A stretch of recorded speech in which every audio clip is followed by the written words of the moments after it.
Olá, pessoal, seja bem-vindo a mais um podcast, o Não Já Tenho. Eu sou o Deides, vamos falar um pouco sobre segurança pública hoje.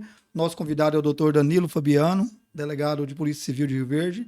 Seja bem-vindo, doutor. A casa é nossa, viu? Vamos tocar o terror aí, vamos tirar aí muita dúvida da sociedade, explicar um pouquinho sobre o papel bonito da corporação do civil hoje, referente um pouco a esses atentados, né, que vem acontecendo com a grande frequência aí nas escolas. E vamos que vamos, viu? Eu que agradeço a oportunidade de vir aqui falar sobre segurança pública. Numa semana muito importante, é um problema que nós estamos tendo referente a ameaças, ataques a escolas, problemas relacionados com a segurança em geral. Então é muito oportuno vir aqui, David, para a gente poder discutir segurança pública e levar principalmente aos pais, à família, aos professores, à comunidade escolar como um todo, a Rio Verde, à região, ao estado, informações referentes à segurança pública. É um momento de reflexão, momento de analisar o cenário e, consequentemente, tomar decisões em benefício, principalmente dos adolescentes, da comunidade em geral, uma vez que nós temos observado, principalmente nessa semana, muito clamor por parte da comunidade referente a essas ameaças às escolas, ataques às escolas, e a polícia, como um todo, tem feito o seu trabalho, e nós vamos discutir isso aqui de maneira muito detalhada para mostrar como esse trabalho é feito, como as redes sociais não é um ambiente sem lei, a polícia consegue identificar de maneira rápida quem está por trás daquele perfil, quem está provocando essas ameaças, esse pânico e, consequentemente, estão sendo responsabilizadas. Tanto que essa semana já 3 adolescentes que fizeram perfis falsos foram identificados, foram apreendidos e estão sendo responsabilizados. Perfeito, doutor. Só corrigindo aqui, a fala de tocar o terror é para trazer coisas boas para a sociedade, viu? Trazer informação aí referente aos nossos alunos aí e um pouco focado na segurança da nossa cidade como um todo. Doutor Danilo, tenta mostrar para a gente um pouquinho do Danilo. O Danilo veio da onde? O Danilo hoje é professor, né? Sabemos disso, ele dá aula. Tenta contar para a gente um pouquinho da carreira do senhor, um pouquinho da história do senhor aí. Eu sou mineiro, nascido na cidade chamada Gurinhatã, que fica no Triângulo Mineiro, filho de professor. Mineiro gosta de queijo, né? Gosto de queijo, gosto de café, mineiro gosta de vinho também, enfim. Sou mineiro, vim a trabalhar no estado de Goiás em 2004. Eu passei no concurso aqui para delegado de polícia em 2004 e assumi a delegacia de Paranaiguara. Lá fiquei 2 anos. Chego a Rio Verde em 2006, assumi o primeiro distrito policial, onde fiquei até 2010. Em 2010 tive uma nobre missão de conduzir a Delegacia Regional de Rio Verde, a qual fiquei de 2010 até 2016. Depois teve um convite para assumir a Superintendência de Inteligência em Goiânia, onde permaneci de 2016 até 2019. Em 2019 retornei para Rio Verde, passei pelo grupo de investigação de homicídios, depois pelo grupo de repressão a crimes patrimoniais, Delegacia da Infância e no último ano, novamente convidado para assumir a Delegacia Regional, onde estou. O que mais gosto de dizer é que sou professor, né? Tenho uma grata satisfação de ser professor, até porque sou filho de professor e sei a nobreza desse cargo, a nobreza de poder transmitir informações, conhecimento. Então, sou professor aqui em Rio Verde, nas faculdades aqui de Rio Verde desde 2008. Atualmente, eu estou fazendo um doutorado em Direitos Humanos pela Universidade Federal de Goiás. Fiz um mestrado recentemente em Direito Ambiental na Universidade de Fernandópolis. Então, portanto, tenho um sangue Uma bagagem de imensa aí, professor. né? E, claro, exerço a profissão de delegado já desde 2004. Eu costumo dizer aos alunos da faculdade que na escolha das profissões é muito importante justamente naquilo que diz respeito a um benefício à comunidade. E nós, como operadores de segurança pública, temos a oportunidade de todos os dias servir a comunidade. Às vezes aquele que está no setor privado, ele ajuda a enriquecer uma família, um grupo. Consequentemente, ele pode ter até uma renda maior, mas ele pouco retribui à comunidade. Nós, servidores públicos, principalmente da segurança pública, o que é mais nobre é que nosso trabalho é revertido em benefício da comunidade, daquela comunidade que a família está inserida. Então, portanto, eu digo muito a eles, né? O que mais nós temos que fazer com que o trabalho seja bem feito é que todo o trabalho bem feito ele é revertido em benefício das famílias, das pessoas. É muito bom você poder resolver, por exemplo, um caso de um roubo, de um homicídio, uma situação que angustia a família, a vítima e, consequentemente, poder retribuir à comunidade através do trabalho realizado. Então, o servidor de segurança pública, seja ele policial civil, militar, corpo de bombeiro, polícia técnica científica, policial rodoviário federal, enfim, qualquer um deles. Falo da segurança pública porque diz respeito à nossa área. Ele serve a comunidade. Ele pode voltar todo dia para casa, se realizou um trabalho com qualidade e dizer que ele foi produtivo naquele trabalho que ele está prestando. Então, portanto, eu falo sempre isso a todos, né? A escolha da profissão de servidor público na área de segurança é uma oportunidade, naturalmente, além de ter a sua renda estabelecida, mas também de retribuir os seus conhecimentos, a sua experiência de vida em benefício da comunidade que servimos. O senhor falando aí que veio de uma família que era professores, né? O senhor se sente um cara realizado por ser professor e delegado de Polícia Civil ao mesmo tempo? Muito, principalmente por ser professor. Como eu disse, eu sou filho de uma professora, Sim. meu pai também era servidor público, então são duas profissões que muito me encantam. Primeiro, eu gostaria de ter mais tempo para ser professor, até quero ser com mais ênfase depois de aposentado, mas tento conciliar a minha atividade de delegado com a atividade de professor, que eu acredito que são duas profissões que ajudam muito. Quando nós ali dentro da sala de aula, a gente pode retransmitir aos alunos experiência de vida, mostrar um pouquinho as dificuldades, até porque eu estudei em escola pública a vida toda e mesmo estudando em escola pública, consegui fazer a faculdade, consegui passar num concurso público e a gente, quando você está com os alunos, nós percebemos isso de maneira muito clara. Muitas pessoas sem expectativa, achando que tudo é muito difícil porque talvez ele está trabalhando, ele tem que estudar e, consequentemente, achando que não é possível passar num concurso. E a gente observa o contrário, é possível sim. Inclusive agora, recentemente, ministrando aula para os delegados que passaram no último concurso, um concurso muito concorrido, quase 15 mil candidatos para 100 vagas, eu fiz questão de perguntar a todos eles se eles estudavam, apenas estudavam, ou se conciliavam estudo com trabalho. E 85% daqueles delegados que ali estavam, delegados e delegadas, 85% conciliava trabalho e estudo. Isso demonstra aquele que está nos vendo que, naturalmente, o esforço, o sacrifício, ele é recompensado àqueles que buscam conhecimento e, consequentemente, estabelecer uma profissão, ter amanhã uma condição de ter a sua independência. Eu costumo dizer que são 3 coisas fundamentais. Aquele que está na iminência aí de prestar concurso, principalmente o concurso hoje que é muito concorrido. Primeiro, motivação. Tem que estar motivado. Ele tem que ter a sua motivação. Primeira coisa, ninguém consegue nada, não consegue uma carreira de sucesso se não estiver motivado. Segundo, ele tem que ser dedicado. Não adianta ele estar muito motivado, mas se consequentemente não há dedicação. E a dedicação pressupõe final de semana estudando, às vezes um horário que ele poderia estar no lazer, numa atividade familiar, está estudando, ele tem que ser dedicado, porque o concorrente dele é dedicado. E por último, ter estratégia. Nós não conseguimos, somente com motivação, somente com dedicação, ter sucesso na carreira profissional. Ele tem que ter estratégia. Qual que é a estratégia dele para passar naquele concurso? O que ele vai buscar estrategicamente para que ele possa ter o resultado? Até porque aquele que trabalha e estuda, ele tem menos tempo. Mas se ele tiver motivação, se ele tiver dedicação e se ele tiver uma estratégia de estudo para que ele possa alcançar aquele objetivo, ele naturalmente conseguirá o resultado que ele almeja. E isso, David, eu percebi claramente nesses delegados que passaram nesse concurso extremamente difícil. Todos eles extremamente motivados, dedicados e todos tinham uma estratégia de estudo. Doutor, só me corrija se eu estiver errado, mas o cara que estuda e trabalha, eu só acho que ele tem uma possibilidade de passar ali no concurso assim com uma nota melhor, mais rápido, vamos dizer, é porque a dedicação dele acaba sendo maior, né? Porque ele sabe que ele tem que estudar e trabalhar. Voltando um pouquinho ali no aluno, então só acredita que o cara que estuda e trabalha, a possibilidade dele passar no concurso acaba sendo maior. Na minha região falava o seguinte, que carro apertado é que canta bonito, né? Fazendo Sim. uma referência aos carros de boi lá atrás. E, de fato, você fala uma coisa muito importante.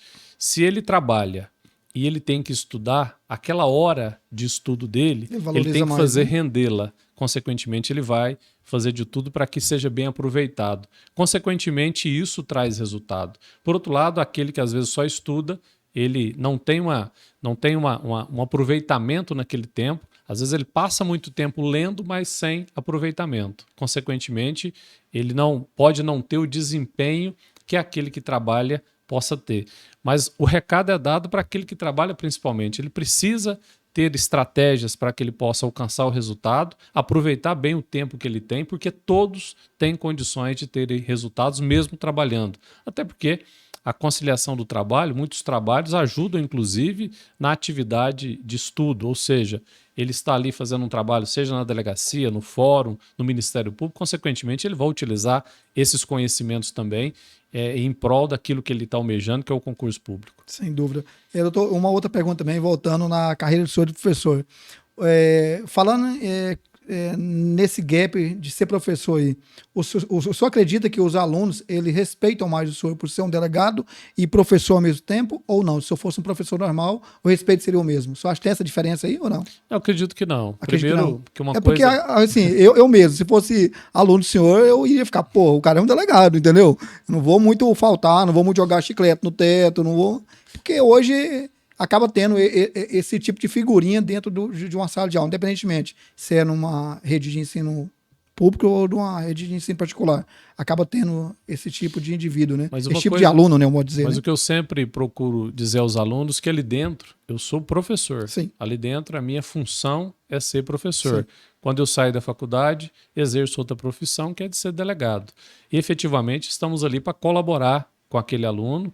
Eu costumo dizer a eles o seguinte, nós oferecemos 30%, 70% é com ele. O professor, ele dá as diretrizes, ele dá o caminho, ele leva conhecimento, até porque já sofreu, seja nas carreiras jurídicas, enfim, a qual eu ministro aula, que é a aula de direito, e principalmente direito penal, dando a ele algumas diretrizes para que ele possa facilitar aquela atividade que ele está desenvolvendo.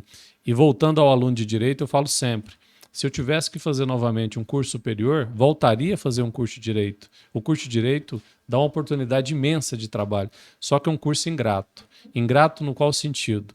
Aquele que hoje é formado, tem um diploma, tem um bacharel, é bacharel em Direito, mas não tem conhecimento, não tem mercado de trabalho para ele. Ou seja, junto com aquele diploma, tem que haver conhecimento. Não importa se ele é formado em Rio Verde, no Nordeste, no Sul, em São Paulo, nas melhores faculdades. O importante é que ele tenha conhecimento. Conhecimento faz com que qualquer concorrência que ele vai enfrentar, ela é democrática. Ou seja, aquele que se dispõe a fazer um concurso extremamente concorrido, ele pode ter um diploma de qualquer faculdade.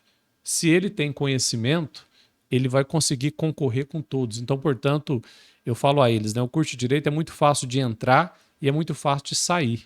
Mas, consequentemente, ele precisa de sair com conhecimento, porque tendo o diploma, mas não tendo conhecimento, nada servirá. Nada, né? Outras profissões, às vezes, o diploma já dá condição de trabalho. Né? Aquele que entra em medicina, por exemplo, tem uma dificuldade de entrar, o vestibular é mais concorrido, mas, consequentemente, assim que sai, ele tem um emprego mais fácil. O estudante de Direito, não. Ele tem facilidade de entrar, tem facilidade de sair. Ou seja, o curso de Direito, ele consegue fazê-lo com mais facilidade, mas ele é muito ingrato se efetivamente ele não tem conhecimento, ele não adquiriu conhecimento durante a sua trajetória acadêmica. Por isso que é necessário o esforço, é necessária a dedicação, para que assim que ele saia, ele pode escolher entre um concurso de R$3.000 a um concurso de mais de R$20.000. E isso, o que vai depender para ele passar ou não passar, é uma coisa só que chama conhecimento. Por isso que eu disse, como eu disse no início, eu voltaria a fazer o curso de Direito, dado a oportunidade que esse curso oferece. Uma bagagem imensa, né? Mas se não tiver o conhecimento, nada se resolve, né? E o curso de Direito te dá uma condição de vida enorme, né? Ele tem oportunidade, o aluno tem oportunidade de estudar muitas áreas do direito, até porque o nosso dia a dia é regido por leis, por decretos, por regulamentos. Então, consequentemente, o curso de Direito é uma oportunidade de muito conhecimento. Mas o que nós observamos na prática é que, infelizmente, eles entram no curso de Direito e saem com muito pouco conhecimento. E aí cito um exemplo. Quando eles vão fazer a prova da UAB, quase cerca de, no máximo, 10% consegue aprovação. Uma prova que você precisa de 50% na fase objetiva e você pode escolher na fase seguinte, que é a fase subjetiva, qual disciplina que você vai concorrer. Ou seja, isso é uma demonstração que o nosso aluno, infelizmente, de maneira geral, maneira de Brasil, ele não está preparado. Ou seja, ele está tendo a oportunidade de ser formado num curso importante, num curso que vai dar para ele muita oportunidade de mercado, mas infelizmente, por falta dele não ter aproveitado, sacrificado, dedicado, consequentemente ele sai do curso e sai frustrado porque sequer consegue passar numa prova da OAB. E voltando lá atrás, o conhecimento, então, nada se resolve se ele não tiver ali na prática dele. Eu falo que ele passa muito pouco tempo na faculdade, é 5 anos, mas é 5 anos que muda a vida dele. Ele entra ali, às vezes, trabalhando, recebendo um salário mínimo.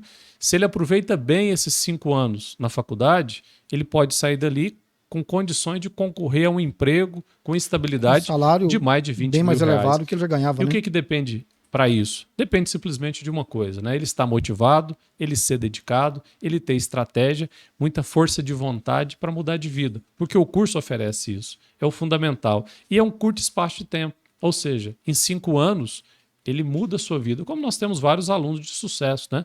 Eu tenho aqui, poderia citar inúmeras situações de alunos nossos que tiveram sacrifício, que tinham estratégia, que eram muito dedicados e conseguiram efetivamente carreiras de sucesso. Recentemente mesmo, uma ex-aluna passou num concurso do Ministério Público em São Paulo, se tornou promotora de justiça, formada aqui em Direito, e eu tive a grata satisfação de referendá-la aos examinadores do concurso, que ela já estava na fase final, na fase de levantamento de vida social, e como ela estudou aqui em Rio Verde, como eu sou delegado aqui na cidade, ela me indicou para dar referência sobre ela. Fiquei muito feliz, até porque era uma estudante carente, que vinha da rede pública, que se sacrificou muito, inclusive com bolsa de estudo, e em razão disso que nós estamos dizendo, de ter aproveitado bem o curso, conseguiu passar num concurso do Ministério Público em São Paulo com um salário de mais de 20 mil E reais. hoje, resumindo, hoje é uma promotora de justiça. Hoje promotora de justiça. Fiquei muito feliz, que é uma demonstração clara, e isso nós transmitimos aos nossos alunos, é uma demonstração clara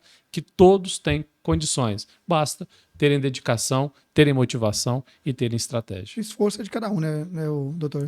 Então, O esforço é individual, né? né? Aquele que Ninguém procura, consegue... aquele que busca, aquele que sobressai durante, como nós dissemos, nesse espaço de tempo, enfim, ele vai ter uma retribuição. Não há esforço que não seja retribuído, né? Todo aquele que se esforça, ele consegue, enfim, ter uma carreira profissional. Nós estamos aqui comentando o direito, mas isso se estende a todas as carreiras, né? Enfim, qualquer pessoa, em qualquer local, se ele tiver dedicação, consequentemente, ele vai ter retribuição. Sem dúvida. Doutor Danilo Fabiano, com o crescimento da população, a criminalidade teve algum aumento significativo na visão do senhor como delegado aqui de Rio Verde, uma cidade tão próxima igual Rio Verde, né? Está crescendo. Cada dia que passa, você passa num bairro aí, você vê casas, apartamentos, construções, comércios aí muito rápido, né? Com a dimensão muito rápida. Com esse aumento aí da população, a criminalidade aumentou também ou ela deu meio que uma estabilizada aí? Eu conheço o Rio Verde desde 2006, quando aqui comecei a trabalhar, como eu disse, lá no 1º Distrito, e de lá para cá sempre acompanhando seja o crescimento da cidade, seja os índices criminais. A cidade continua se desenvolvendo, felizmente, e se desenvolve bem, né, com condição, com qualidade de vida, com estrutura, isso é muito favorável. A criminalidade ela tem essa dinâmica, consequentemente, a vinda das pessoas para a cidade para trabalhar atrai também pessoas com finalidade de praticar crimes, e a segurança tem que estar muito atenta a isso. Falando de Rio Verde, nós já tivemos situações mais difíceis em Rio Verde. Por exemplo, entre 2014 a 2016, 2017, nós chegamos aqui, por exemplo, a ter mais de 100 homicídios. Em 2012 mesmo, nós tivemos 125 homicídios em Rio Verde. A partir de então, as polícias começaram a se estruturar. E aqui falo em referência à Polícia Civil. Nós começamos a criar os chamados grupos especializados, capacitar os nossos profissionais, os policiais, porque o quadro da Polícia Civil ele é formado do delegado de polícia, o escrivão, o agente e o papiloscopista. E temos também os servidores do município que nos auxiliam também nos trabalhos cartorários. A partir de então, David começou a fazer uma reestruturação. Primeiro, um prédio mais adequado, que contemplou todas as delegacias em um único local. Isso facilitou muito o trabalho investigativo. E a partir de então, começamos a especializar as investigações, criando o grupo de investigação de homicídio, o grupo de investigação a crimes patrimoniais. Agora, recentemente, criamos o grupo de repressão a crimes cibernéticos, delegacia do idoso. Ou seja, na medida que o crime ele tem uma dinâmica, a polícia tem que antever. Eu falo sempre que nós não podemos mais trabalhar com empirismo, nós temos que trabalhar de maneira científica. Tanto que em Rio Verde hoje, nós temos um núcleo de inteligência e análise criminal. Para que serve isso? Justamente, diante dessa pergunta que foi formulada, é analisar o perfil do criminoso, onde nós estamos, onde que estão tendo avanços na prática de crimes e antecipar as ações. É necessário. Tanto que quando nós vimos que aumentava os crimes cibernéticos, imediatamente nós selecionamos uma equipe, eles fizeram um treinamento em Goiânia, inclusive em Brasília, fizeram vários cursos justamente para terem capacitação para enfrentar uma nova modalidade de crime que surpreendia a polícia do Brasil todo. Tanto que hoje, nessa semana, nós tivemos várias situações de ameaças e ataques às escolas e foi em razão dessa capacitação, desse treinamento desses policiais, que a Polícia Civil, em um dos casos, um adolescente fez um perfil fake no Twitter, começou a propagar ameaças de ataques a uma escola, achando que a polícia não ia encontrá-lo, até porque alguns imaginam que o ambiente virtual é um ambiente neutro, que não há responsabilidade, e em menos de 5 horas ele estava identificado, foi apreendido, continua apreendido, em razão dessa especialização nas investigações. Ou seja, a polícia antevendo, a polícia se preparando, consequentemente nós alcançamos de maneira mais fácil a resolução do crime. E isso ocorreu em Rio Verde, tanto que de 2017 e 2018 em diante, nós observamos as taxas de determinados crimes diminuindo. Ou seja, a polícia passou a trabalhar com mais capacitação, com mais foco,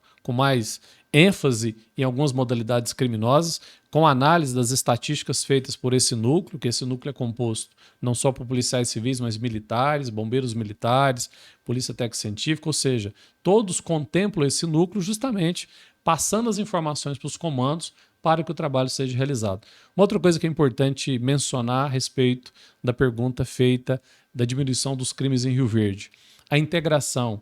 A polícia passou a trabalhar de maneira mais integrada, ou seja, respeitadas as suas atribuições, cada polícia tem sua atribuição, a polícia militar tem a sua função ostensiva, juntamente com a guarda, a polícia civil tem a função repressiva e investigativa, é a polícia que investiga, mas essas polícias têm que estar sempre em sintonia. Falar no mesmo... As informações têm que tramitar para todas, para que a polícia militar possa fazer o trabalho dela, a polícia civil e aí sucessivamente. E Rio Verde, felizmente, nós tivemos e estamos tendo essa integração de maneira muito próxima, verdadeira, sem vaidade. Não há competição entre a segurança pública em Rio Verde. A competição é no qual sentido? É que juntos a competição é de resolver aquele crime praticado. Por isso que eu tenho observado que aqui em Rio Verde, felizmente, em que pesa as dificuldades, em razão dessa integração, nós temos avançado e precisamos continuar avançando, com capacitação, com equipamento de inteligência, com uma série de parcerias. Uma outra coisa importante citar em Rio Verde foi a vinda da Guarda Municipal. A Guarda Municipal também trouxe a Rio Verde uma condição de trabalho ostensivo muito boa. Primeiro, que a Guarda iniciou muito bem, foi muito bem capacitada, treinada, selecionada e, consequentemente, tem ajudado bastante. Então, são uma série de fatores que fez com que Rio Verde melhorasse muito e nós conseguimos diminuir as estatísticas, principalmente de 2018 em diante. Mas, é claro, nós passamos e estamos passando por desafios. Tanto que agora nós estamos tendo uma série de problemas relacionados aos meios virtuais, sejam os ataques, esses ataques proferidos em redes sociais que trouxe um pânico muito grande às famílias aqui de Rio Verde, sejam os golpes praticados pelos meios virtuais também. É o crime que mais nós tivemos crescimento estatístico nos últimos 2 anos, até porque as pessoas passaram a comprar mais pela internet, enfim, fazerem mais negócios e o bandido está ali. Ele está percebendo que, às vezes, ele pode ter muito mais lucro por trás de uma conta, por trás de uma invasão a um dispositivo de telefone, do que, às vezes, pegar uma arma de fogo e praticar um roubo à mão armada. Por isso que é um desafio. Segurança pública sempre é um desafio. Por isso que a polícia tem que estar sempre antenada, sempre de maneira preditiva, antecipando a ação criminosa. Consequentemente, conseguimos, pelo menos, fazer o mínimo trazendo assim um pouco mais de tranquilidade à comunidade. Perfeito. Doutor Fabiano, falando que a polícia está um pouco antenada, tenta explicar para a gente um pouquinho sobre esse departamento que foi criado agora, né, cibernético, né, para tentar identificar esses pequenos... Acaba sendo fake news, né? Esses jovens hoje que lança aí uma matéria, como é que fala, um golpe em cima das escolas, né? Queria que a sociedade entendesse como funciona esse trabalho que a polícia vem fazendo aí sobre o cibernético, né? Para tentar identificar e antes de acontecer esses ataques nas escolas, né? Igual foi esse caso que o senhor mencionou em Santa Helena, que aconteceu hoje, né? Isso, primeiro que as pessoas acham que ambiente virtual é um ambiente sem lei, que as pessoas não são identificadas estando atrás de um perfil falso. Ou seja, ele cria um perfil, seja no Instagram, no Twitter, no Facebook. Qualquer plataforma imaginando que ele criando um perfil fake, ele não vai ser identificado. Mas é um grande erro.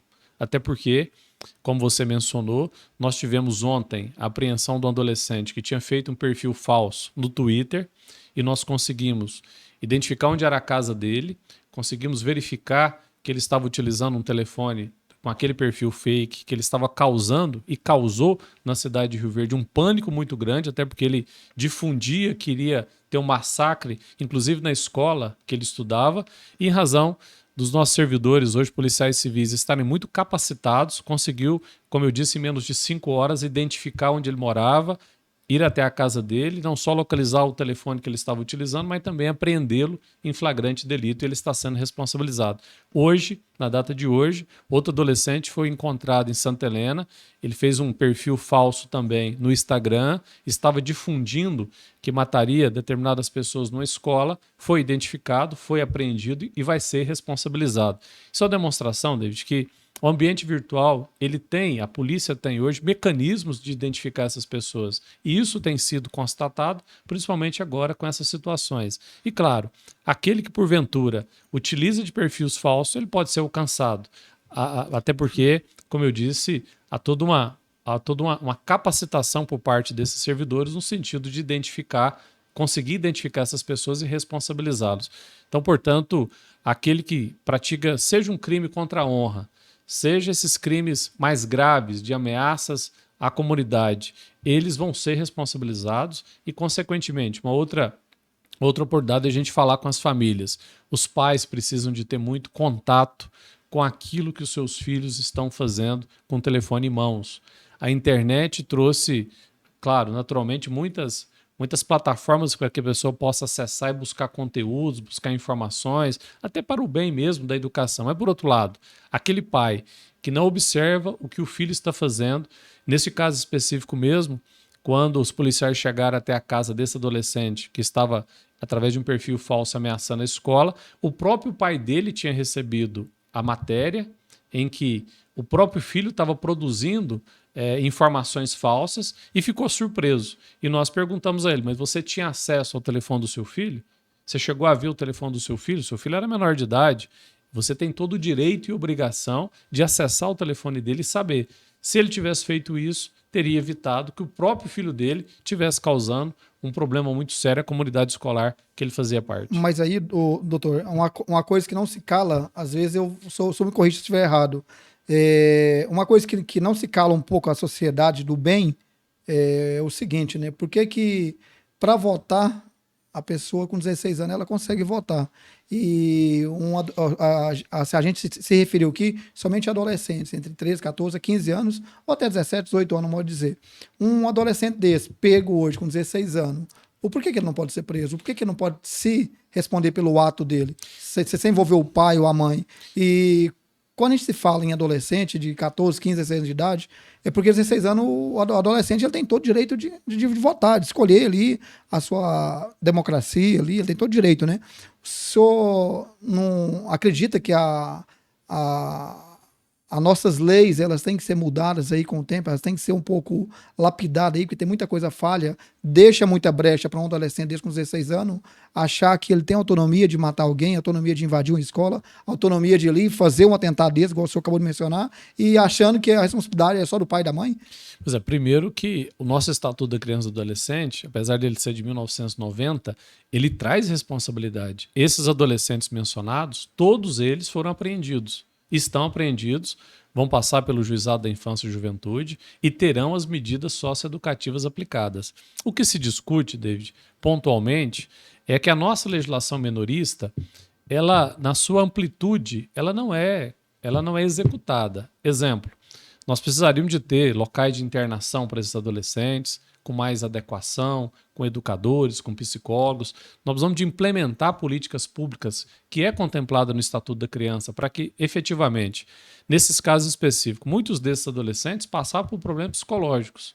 E por falta, às vezes, de política pública de alcançar esses adolescentes lá no seu ambiente escolar, dentro da sua família, poderiam ter sido detectados e evitado que amanhã ele se tornasse um adolescente infrator. Então, primeiro ponto, a nossa legislação, a legislação menorista, ela propõe uma série de condições para que políticas públicas verdadeiras sejam implementadas. Nós observamos que, na prática, a nível nacional, isso não é feito. Ou seja, o adolescente ele é encontrado só quando ele pratica efetivamente o ato infracional. Ele deveria ser encontrado ainda de maneira preditiva, de maneira preventiva. Ou seja, todo adolescente, nesse caso específico, que praticou uma ameaça pelo meio virtual, ele passava por um problema psicológico. E um problema psicológico que poderia ter sido detectado. Se nós pegarmos os piores atos infracionais praticados, de homicídio, e observarmos o primeiro ato infracional praticado antes da prática do homicídio, a gente observa que aquele adolescente já precisava de ter uma intervenção. Evitaria, sim, que ele se tornasse um adolescente que praticasse atos mais graves. Então, primeiro, nós precisamos de dar ao adolescente a chamada política pública que contemple a ele a proteção integral, ou seja, é direito dele de ter uma educação com qualidade, ter um ambiente familiar adequado, aí entra a família, de ter uma socialização, de ter uma profissionalização, e muitas vezes nós observamos que as políticas públicas em benefício a eles são de maneira muito precária ou de maneira quase inexistente. Por outro lado, obviamente a legislação precisa ser alterada em alguns pontos. Por exemplo, uma internação de um adolescente limitada apenas a 3 anos é muito pouco. Tem casos específicos que esse adolescente, às vezes, precisa de uma internação muito mais prolongada. Nós tivemos situações aqui em Rio Verde mesmo, com um adolescente pratica um caso de homicídio e ele, em pouco tempo, ele é desinternado. Já tá solto novamente. E durante a internação não foi contemplado a ele tudo aquilo que era necessário. Porque muitas vezes o que a população não entende é que a nossa legislação não prevê pena de prisão perpétua ao adulto e nem internação indeterminada ao adolescente. As penas aplicadas, elas são para ressocializar, consequentemente eles vão voltar ao convívio social, e as medidas socioeducativas é no mesmo sentido, é de reeducar, é de melhorar aquelas pessoas para que possam voltar ao convívio social. Mas a pergunta que se faz é a seguinte: eles estão voltando melhor? Eles, quando passam pelo sistema prisional, passam pelas redes de internação, através das medidas socioeducativas, eles voltam melhores? E o que a gente observa na prática? Muitos deles voltando à reincidência, seja o adolescente, seja o adulto. Então, em que a nossa legislação, finalizando a resposta à sua pergunta, que foi muito oportuna. A nossa legislação precisa de algumas reformulações, mas efetivamente também, David, nós precisamos de implementar as políticas públicas de proteção integral a esses adolescentes. Eu costumo dizer que nós temos que pensar 2 frentes. A primeira é a frente preventiva. Nós precisamos de alcançar esse adolescente antes que ele se torne um criminoso. E ele dá sinais. Evasão escolar, problemas de relacionamento. Muitos desses adolescentes hoje apreendidos em questões de ameaça já tinham apresentado os problemas na escola e muitas vezes por falta de uma assistência psicológica ou outro tipo de assistência, eles não foram detectados. Evitaria situações maiores. Então, o primeiro é que nós temos que contemplar essa proteção integral. Nós precisamos de alcançar esse adolescente antes. E, por outro lado, obviamente, praticado o ato infracional, a polícia tem que agir com eficácia, com rapidez, fazendo com que esses adolescentes sejam responsabilizados. Sim, e uma coisa também assim, interessante, doutor, assim, a gente sempre mencionar, é o seguinte, né? Será que o nosso quadro de profissionais efetivos, conselheiros, eles são suficientes para nossa população hoje? Porque a gente vê que a população está aumentando e a gente não vê concurso hoje para conselheiros aí aumentar nem nada. E uma coisa sempre que não se cala a gente é as praças da gente em Rio Verde.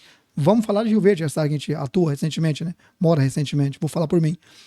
Vamos falar da Praça Matriz do Centro. Ali a Praça Matriz do Centro acabou aquele prazer, a gente que é pai, a gente que é mãe, de levar uma criança ali depois das 9, 10 horas, ou quando sair de um culto, uma igreja aí, algo nesse sentido, para passear ali com a família.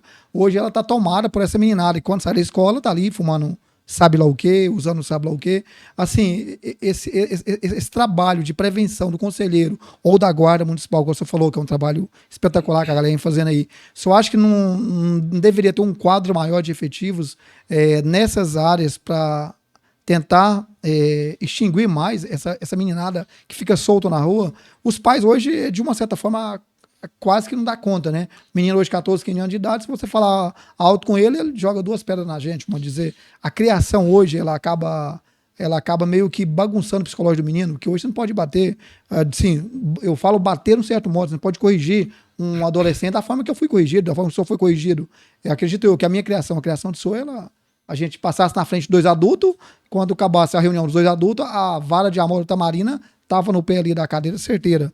Hoje, não sei nem como explicar como que será a nossa futura geração, dessa meninada aí, né? Porque como que será essa meninada da nossa futura geração? Como que serão corrigidos, né? Se são só pelos conselheiros, se são pelo pai ainda, né? Que o pai está perdendo toda e total autonomia de corrigir seus filhos. Que queria que você explicasse pra gente um pouquinho como que consegue diminuir esse fluxo de adolescentes após as 10 horas da noite nas praças, papel do conselheiro, papel da guarda, ou é o papel do pai fiscalizar ali, pôr hora para chegar, hora para sair.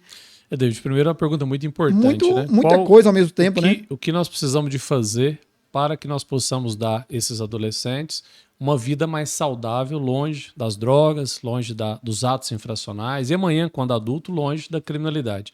Eu costumo dizer que nós temos que adotar as chamadas camadas de proteção. A primeira delas, dentro da família, dentro de casa. A primeira responsabilidade é dos pais. A primeira responsabilidade, a mais importante, é a responsabilidade dos pais. Ou seja, o que seu filho está fazendo? O que ele está acessando na internet? Com quem que ele está convivendo? Ele já começou a ter alguns desvios detectáveis, a primeira responsabilidade é dos pais. O que eu observo hoje é que é uma transferência de responsabilidade dos pais para a escola ou para o setor público. Então, a primeira camada de proteção é dentro de casa, é com a família, é o pai detectando. Nesses exemplos dados dessa semana, quando o adolescente foi encontrado e apreendido, o pai ficou surpreso que era o filho dele que estava fazendo as ameaças. Mas quando foi perguntado ao pai se ele tinha acesso ao celular dele, ou quando é que ele teve acesso ao celular, o pai não tinha nem a senha do celular do filho, que era menor de idade. Então, a primeira camada de proteção, não há dúvida nenhuma que é o trabalho da família, do pai, da mãe, do tio, que estão ali convivendo no ambiente familiar. A segunda camada é a camada que diz respeito ao ambiente em que ele vai conviver fora de casa. Claro que a escola tem que estar estruturada, as escolas têm que estar preparadas para isso, diagnosticar problemas e, consequentemente, a última camada, que é o setor público, que são a segurança pública como um todo. Então, é um conjunto de fatores. Mas, primeiro, o primeiro fator, a primeira condição para que esse adolescente tenha uma vida mais saudável é, consequentemente, a família, o seu ambiente de escola, a sua convivência fora de casa e a estrutura que o setor público oferece. Por exemplo, esse adolescente, às vezes, que teve uma educação razoável, mas que mesmo assim, por um motivo ou outro, praticou um ato infracional, aí vem a mão do Estado, fazendo com que haja responsabilidade, que a medida socioeducativa seja aplicada e que esse adolescente seja reeducado. Até porque reeducar um adolescente é muito mais fácil do que reeducar um adulto. Nós sabemos que os índices de reeducação de um adolescente que, por um motivo ou outro, praticou um ato infracional é muito mais fácil do que efetivamente um adulto que já se tornou um criminoso contumaz. Então, primeiro, nós temos que analisar são as chamadas camadas de proteções. Rio Verde, felizmente, em razão da gestão pública, houve uma melhoria significativa nos ambientes públicos. As praças iluminadas foram naturalmente tiveram uma condição melhor de convivência, passou a ter mais lazer, mas, por outro lado, nós enfrentamos o problema da dependência química.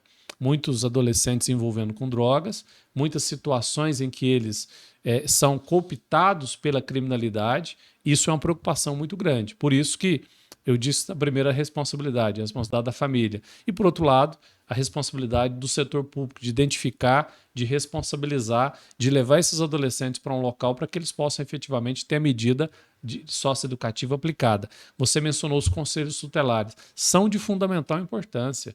Nós precisávamos de ter mais conselheiros tutelares, cada vez mais capacitados, porque o conselho tutelar ele age não só de maneira a fazer com que aquele adolescente infrator possa ser responsabilizado, levando as informações até o Ministério Público, até a Polícia Civil, mas de maneira preditiva, de maneira preventiva.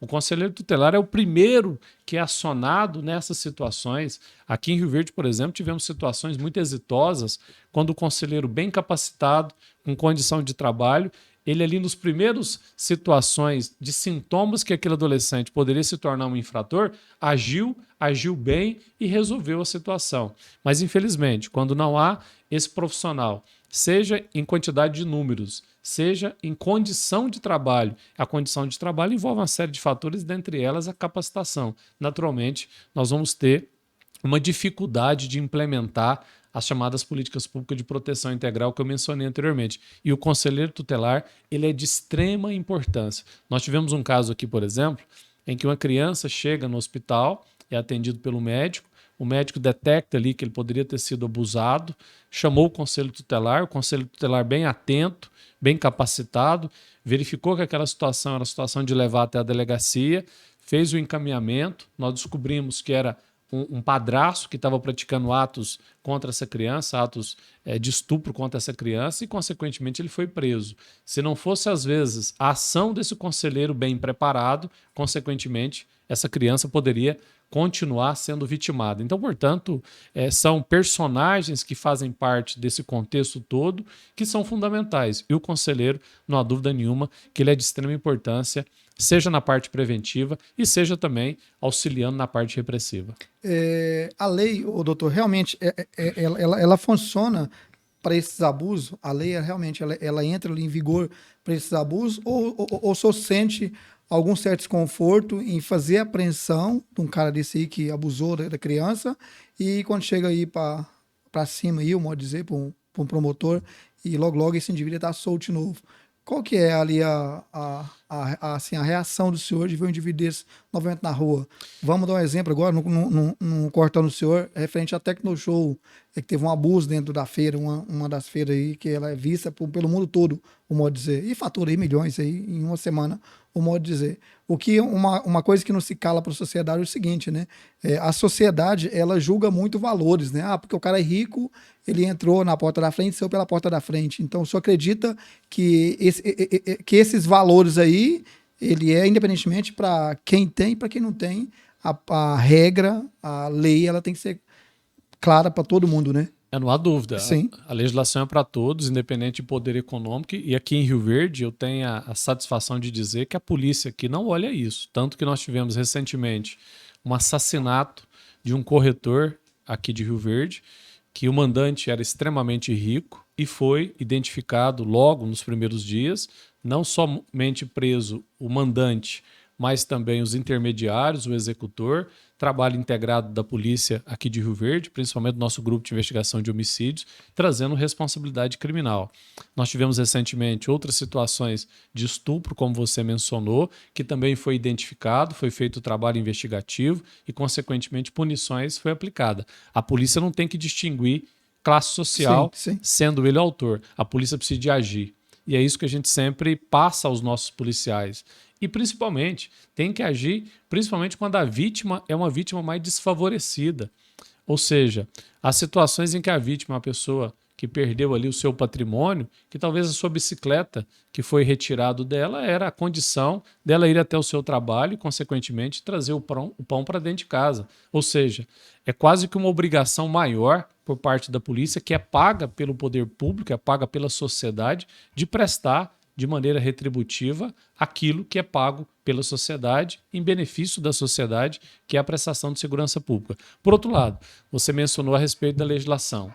A nossa legislação brasileira, infelizmente, ela precisa de ser reestruturada em várias situações. Nós temos desproporcionalidades muito grandes. Vou citar uma que talvez vai estarrecer, que é aquele que você está no vendo, mas só para que a gente possa citar um exemplo. Se uma pessoa pratica um furto de um par de tênis, ele vai ter uma pena que é de 1 a 4 anos, ou se esse furto for qualificado, de 2 a 8. É um crime patrimonial. Se eventualmente alguém pratica uma lesão corporal grave, pega uma tesoura, perfura um olho de um outro ser humano de maneira intencional dolosa, que é uma lesão corporal grave, a pena é de 1 a 4. Se ele perfura os 2 olhos de maneira intencional, querendo praticar uma lesão corporal gravíssima, ou seja, o dolo de praticar uma lesão corporal gravíssima, a pena é de 2 a 8, a mesma pena de um furto qualificado. Essas penas foram estabelecidas em 1940. Naquele momento, se preservava mais o patrimônio do que a integridade física. Isso está errado, isso é desproporcional. Nós não podemos ter uma proporcionalidade entre um crime de furto, por exemplo, de um par de tênis, de maneira qualificada, que é a pena de 2 a 8, e ter um crime contra a integridade física, uma lesão corporal gravíssima, que é a mesma pena. Ou seja, a legislação ela tem que ser adequada e ser proporcional ao bem jurídico tutelado, nesse caso específico, a integridade física. Então, portanto, em muitos aspectos, a nossa legislação precisa ser reformulada. Nós precisamos de ter punições mais adequadas. Tráfico de drogas. Recentemente, nós não tínhamos progressão de pena. Aquele que praticava um crime hediondo, ele não tinha progressão de pena, ele ficava mais tempo no cárcere, consequentemente, até que ele pudesse, depois de ter um cumprimento mais acentuado, ser restabelecida a sua liberdade. Recentemente, numa decisão do STF, nós passamos a ter progressão de penas em todos os crimes. No meu ponto de vista, um retrocesso. Ou seja, nós precisávamos de ter punições mais severas para crimes tão graves como o tráfico de drogas. Então, portanto, o Brasil ele precisa de passar por reformulações. Não há dúvida nenhuma que a legislação penal de maneira muito urgente, precisa de ser reestruturada para que aquele que pratica crime, até porque a pena no Brasil ela tem uma dupla finalidade. Primeiro, a intimidação. Aquele que pretende praticar um crime, ele tem que ser intimidado, ou seja, se ele praticar um crime, ele vai ter uma punição adequada e, consequentemente, vai fazer com que ele seja desmotivado a praticá-lo. E, por outro lado, praticado o crime, ele tem que ser ressocializado. Mas antes disso, com a mudança da legislação, nós precisamos de intimidar as pessoas. E eu vejo que em alguns aspectos, David, como por exemplo no tráfico de drogas e tantos outros tipos penais, a nossa legislação não é tão dura quanto deveria. Outros países, por exemplo, prisão perpétua, pena de morte, não tem progressão de regime àquele que trafica drogas. No Brasil, tem uma pena pequena, tem progressão de regime, infelizmente, em muitos aspectos, ela não traz aquilo que deveria trazer, que é a intimidação, é uma punição mais acentuada. Falando em leis aí, em 1940, que o senhor falou que foi aí, o senhor deu uma comparação do tênis aí e da pessoa furar um olho de outra pessoa, o senhor acha que não foi isso que está chegando a fazer com que aconteça com essa meninada? Vamos dar um exemplo aí. A gente vê hoje que o dinheiro ele acaba sendo mais favorável que a vida de uma pessoa. Aí se eu falar, Deis, mas me dê um exemplo. Todas as agências bancárias têm uma roleta de detector de metais. O senhor me corrija se eu estiver errado.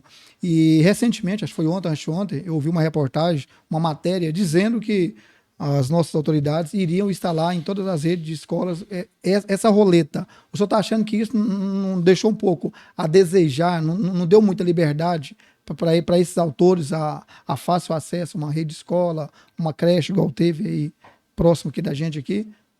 Eu acho que o que precisa dentro do ambiente escolar, David, é primeiro trabalhar aqueles que lá estão, Nós precisamos muito de saber o perfil psicológico daqueles adolescentes, o perfil psicológico daqueles professores. Nós temos muitas situações de professores que estão doentes, dando aulas com depressão, sem condições de dar aula, qual que é a estrutura de trabalho que ele tem, ou seja, isso tem que ser repensado. Eu acho que essa semana trouxe essas reflexões. E claro, tem que ter um ambiente adequado, como você disse, uma estrutura de segurança melhor. Nós tivemos alguns atentados, como de São Paulo e Blumenau, em que a pessoa entrou muito fácil na escola, Ou seja, isso tem que ser analisado. qual que é a estrutura de segurança que nós temos ali dentro. Mas o que a gente observa na prática, David, é que, infelizmente, aquele adolescente que está adentrando ali dentro daquela escola, ele já entra com uma série de problemas. Como nós mencionamos, né? A família às vezes não detectou e a escola, por falta de condição de profissionais ali que possam dar um atendimento mais adequado, deixa de fazê-lo. Por isso que eu digo que tudo isso que nós estamos passando nessa semana é justamente para trazer reflexões. E para trazer reflexões e implementar ações. E precisamos. Nós precisamos de ter mais controle desses adolescentes, no sentido de que nós possamos alcançar eles antes que eles pratiquem algum ato. E quando eu digo alcançá-los, é principalmente na parte psicológica. Nós temos muitas crianças e adolescentes precisando de apoio psicológico. Na delegacia, não raras vezes, quando nós defrontamos com um adolescente infrator, ele já tinha algum problema psicológico que não foi tratado. Tanto que nós tivemos um caso de um adolescente o ano passado, que ele fez um perfil fake e começou a ameaçar a escola, que ele iria praticar um massacre na escola. O nosso grupo de investigação de crime cibernético identificou a casa dele, foi até a casa dele, identificou o adolescente, apreendeu, levou para a delegacia. Quando o psicólogo lá da Polícia Civil foi analisar, um psicólogo até cedido pelo município, foi analisar o perfil psicológico, ele fez aquilo em razão de um bullying que ele estava sofrendo dentro da escola, uma rejeição, até porque ele tinha vindo de fora, não conseguiu socializar, melhor dizendo, naquele ambiente escolar, e uma maneira dele vingar do ambiente que ele não foi acolhido foi justamente fazendo com que proferisse ameaças, trazendo um pânico muito grande para aquela comunidade escolar. Mas o que faltou? Faltou identificar que ele estava passando por um problema psicológico, que ele deveria ser tratado, alcançado, acolhido. Consequentemente, não sendo feito isso, ele passou a atacar a escola de maneira anônima através de um perfil fake. Então, portanto, eu acho que essa semana nós tivemos alguns casos, momentos de reflexão e de implementação de ações. E eu acredito que um dos principais problemas que nós estamos passando é problemas relacionados a controles psicológicos, a saúde mental desses alunos que, infelizmente, estão disseminando ameaças, ataques, o ódio, né? O ódio, infelizmente, isso tem ocorrido por falta, às vezes, primeiro, da família ter feito o trabalho dela e, no segundo momento, a escola, a comunidade, o setor público como um todo. Vimos uma matéria também, doutor, acho que foi terça, ou foi ontem, se eu não me engano, segunda ou terça, que uma cidade próxima da gente, São Miguel do Araguaia, suspendeu todas as aulas porque o fluxo de pais era muito grande, que não queria deixar as crianças irem até a escola devido a esses ataques que estava tendo, e aí o próprio governante, o próprio prefeito da cidade decidiu que não queria suspender as aulas no período de 15 a 20 dias até implementar algumas medidas de proteção e segurança. Seria ela cerca de choque, seria essa porta aí de detector de metais, visando uma cidade tão próxima da gente, São Miguel do Araguaia, próxima da gente aqui. O que Rio Verde, os nossos governantes estão fazendo para ter uma certa blindagem aí para que não aconteça, que não venha acontecer mais esse tipo de ataque que aconteceu. Por exemplo, eu tenho um loja aqui próximo, o colégio aqui recentemente, o Colégio de Sol, próximo ao Colégio de Sol, e a gente vê que o fluxo de alunos realmente diminuiu. Realmente os pais estão com medo de mandar seus alunos para a escola. Como que os nossos governantes aqui da nossa cidade, Rio Verde, que é uma cidade tão grande, tão próspera, aí, igual a gente comentou anteriormente, está vendo essa questão aí dessas escolas, dos alunos aí para a gente ter mais ou menos uma noção, igual o lado psicológico das crianças que está assistindo a aula ainda, como que está esse lado, tem um psicólogo em cada escola, como que está sendo esse trabalho feito pelos aqueles alunos que, em algumas escolas, que passou por algum ataque, alguma ameaça, como que eles estão abalados aí, como é que está essa turma aí? Primeiro, nós temos que entender, David, o cenário nacional para que a gente possa entender o cenário do estado e do município. Nós tivemos duas situações, em Blumenau e em São Paulo, em que pessoas externas daquele ambiente escolar ali entrou e praticou atos de maneira muito bárbara e covarde contra aqueles alunos. Isso gerou um clamor muito grande. A partir de então, passou a transmitir nas redes sociais muitas fake news, muitas informações falsas. E isso está gerando, consequentemente, um pânico. O pai, a mãe, aqui de Rio Verde, por exemplo, que vê esse adolescente que eu mencionei, publicando na rede social de maneira anônima que vai praticar um massacre na escola que o filho dela está estudando, naturalmente ela não vai levar o filho para a escola. Eu mesmo recebi várias ligações, agora mesmo antes de vir para cá, um pai me ligou, eu posso levar meu filho para a escola? O que você, como delegado, diz a respeito da segurança pública aqui de Rio Verde? Nós estamos tendo casos generalizados, como que está? E eu disse de maneira muito clara, um dos casos que foi identificado, a polícia encontrou a pessoa e viu que era um menor de 16 anos, que sequer tinha arma em casa, ele utilizava inclusive fotos tiradas da internet, mas o propósito dele era uma vingança anônima para causar um pânico ao ambiente escolar que ele estava inserido. Ele não tinha qualquer potencialidade de fazer nada de mal efetivamente nada de mal àquelas crianças e professores que ali estavam Só na uma escola. brincadeira de mau gosto, né? Mas o que ocorre? Às vezes, por falta do cuidado de retransmitir coisas em rede social, faz com que as famílias fiquem em pânico. Ontem mesmo nós reunimos todos os gestores das escolas particulares de Rio Verde, convidamos o setor público municipal e estadual para que ali tivéssemos, no sentido de que, David, primeiro de levar a família, a comunidade, aqueles que estão nos vendo aqui, nos assistindo, que há uma segurança em Rio Verde, há uma integração das forças de segurança no sentido de dar proteção a essas famílias. Por outro lado, essas informações de eventuais ataques chegando até as autoridades policiais, as investigações estão sendo realizadas e, consequentemente, essas pessoas estão sendo punidas. Esses adolescentes que estão propagando atos de ameaça estão sendo responsabilizados. Então, eu acredito que o que mais tem ocorrido são preocupações geradas, infelizmente, por fake news que são divulgados. Mas é óbvio que a polícia está atenta.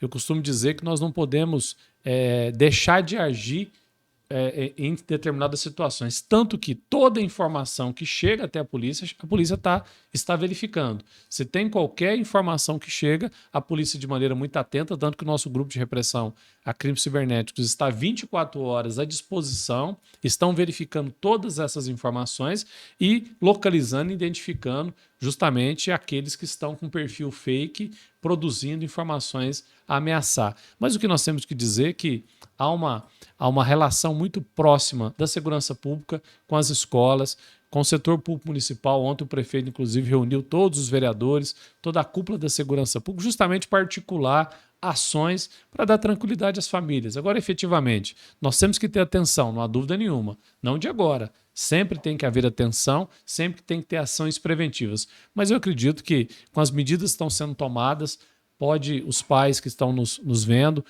levar seu filho para a escola, ter um contato com o gestor da escola, uma vez que esse gestor tem contato com as forças de segurança, porque está sendo feito um trabalho articulado para justamente dar paz no ambiente escolar. Mas agora é muito importante, e aproveitando o espaço, é muito importante que o pai faça o trabalho dele dentro de casa. E como que ele faz isso? É analisando o celular do filho. Celular de filho não tem que ter senha. Celular de filho não é indevassável, ou seja, o pai tem direito, tem o dever de saber com quem que o filho está conversando, qual que é o perfil que o filho criou no telefone dele, no celular dele, para que ele possa conversar na rede social. Tem que verificar a mochila do filho que está indo para a escola, tanto que nós tivemos uma situação aqui recentemente de uma criança que portava uma arma branca que ele tinha levado de casa dentro da sua mochila e os pais não tinham verificado. Ou seja, nós precisamos de ter a primeira rede de proteção, que é dentro de casa. Nesses casos específicos que eu citei aqui que o menor foi apreendido, o pai nunca tinha olhado o celular do filho. O pai não sabia com quem o filho falava e era um menor de idade. Então essa primeira rede de proteção nós temos que ter e é dentro de casa. E claro, se o pai precisar do apoio da segurança pública, se verificar que o filho está ali num grupo de WhatsApp, está sendo influenciado por outras pessoas, que leve essa informação até a polícia para que a gente possa fazer o nosso trabalho investigativo e, consequentemente, ajudá-lo. Mas a primeira rede de proteção tem que ser dentro de casa, tem que ser a família e o pai tem que assumir essa responsabilidade.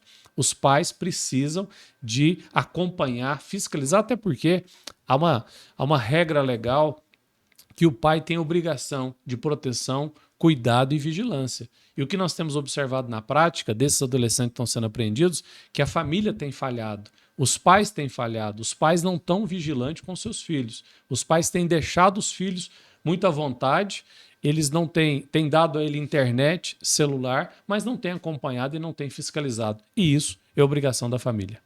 Sim, doutor. Doutor, ontem a gente viu na porta das escolas um volume muito grande de viatura em cada escola. Então a gente viu ali, cada escola tinha uma viatura, tinha uma guarda municipal. O senhor acredita que esse trabalho ele dará sequência ou não? Está sendo só nesse momento dos ataques.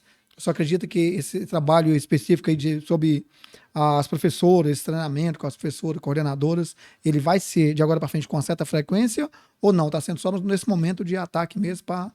A polícia, seja a polícia militar ou a guarda municipal que tem incumbência desse trabalho ostensivo, nós tivemos reunido, inclusive com o prefeito local, com toda a cúpula da segurança pública, para que esse trabalho seja intensificado. Até porque nós estamos passando um momento de muita angústia por parte das famílias. Então essa presença ela será intensificada, seja pela guarda, seja pela polícia militar, principalmente naqueles ambientes escolares que precisam de mais atenção. Então a polícia, de maneira articulada, tem feito isso.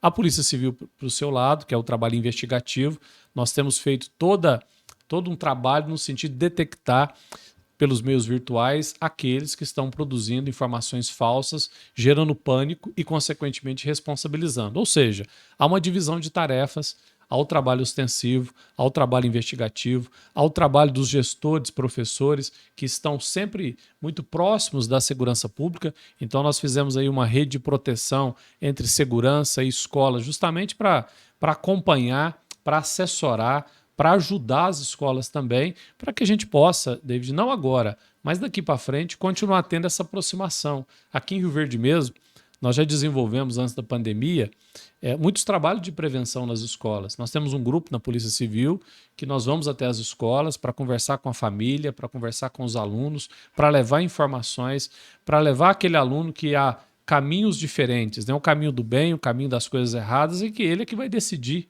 Tanto que o nosso programa chamava Ser Livre, né? Ser livre justamente para decisões. Qual o caminho que ele vai percorrer? E ali a gente mostra a consequência do uso das drogas, a consequência de envolver com a criminalidade e aí sucessivamente. E isso volta a ser intensificado. Nós precisamos de levar bons exemplos.